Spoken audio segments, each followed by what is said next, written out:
how to change messages background wallpaper on iOS 26.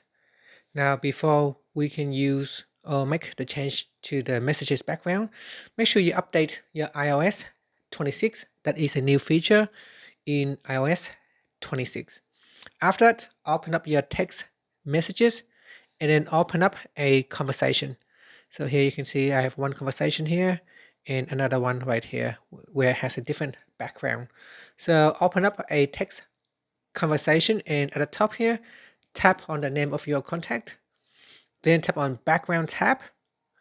And in here, you can select one of a background from suggestions. So here we got suggestions that you can use. And then tap on the tick to accept. And you got some more suggestions down here as well.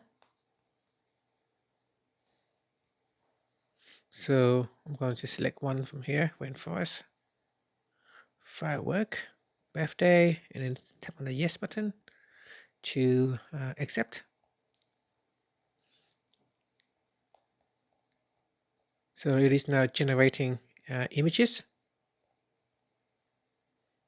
So I can close that and choose something else.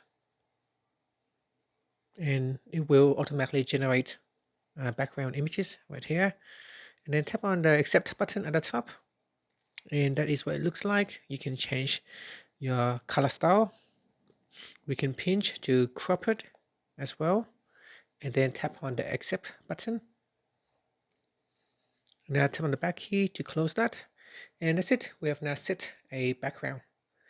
And that's it. Thank you for watching this video.